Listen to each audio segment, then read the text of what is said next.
Guys உங்கள் எல்லாருக்குமே தெரியும். அதாவது வந்து கொஞ்ச நாளைக்கு முன்னாடி நான் எவ்வளோ வந்து ஒரு வெயிட்டாக இருந்தேன் அப்படின்னு சொல்லி உங்கள் எல்லாருக்குமே தெரியும். இப்போ நான் எவ்வளோ ஸ்லிம் ஆகிட்டேன் அப்படிங்கிறத உங்களுக்கு நான் காட்டுறேன். அதுக்காண்டி நான் ஓப்பன் பண்ணியெல்லாம் என்னால் காட்ட முடியாது, அப்படியே மேலே இருந்தே நான் காட்டுறேன். அப்படியே பார்த்துக்கோங்க நான் எவ்வளோ ஸ்லிம்மாக இருக்கேன் அப்படின்னு ஸ்டெப்பை ஏறி காட்டுறேன். தெரியுதா எவ்வளோ ஸ்லிம்மாக இருக்கேன் அப்படிங்கிறத பார்த்துக்கோங்க. என்னோடய வயிறோட ஃபிட்டிங் பாருங்கள். முதல்ல எனக்கு வந்து தொப்பை ரொம்ப அதிகமாக இருக்கும். இப்போ எனக்கு வந்து தொப்பையே கிடையாது, பார்த்துக்கோங்க. வயிறு கிடையாது எனக்கு சுத்தமாக. ஓகே, எவ்வளோ ஃபிட்டாக இருக்கேன் அப்படிங்கிறது தெரியுதா? எவ்வளோ வெயிட் லாஸ் பண்ணியிருக்கேன் பார்த்தீங்களா? அதுக்காக வந்து நான் நிறைய என்ன பண்ணிக்கிட்டு இருக்கேன் அப்படிங்கிறத வந்து உங்கள்கிட்ட சொல்லணும்னு ஆசை. ஆனால் நீங்களும் ஃபாலோ பண்ணிட்டீங்கன்னா அதனால் எனக்கு இப்போ 38 ஏஜ் ஆகுது. ஆனாலும் நான் எவ்வளோ ஸ்லிம்மாக, எவ்வளோ ஃபிட்டாக, எவ்வளோ அழகாக இருக்கேன்னு பாருங்கள்.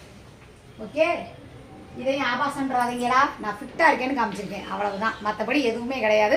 அதுக்கப்புறம் நீங்கள் வச்சு ட்ரோல் பண்ணுறதா அது உங்கள் ஒரு பண்ணிக்கோங்க.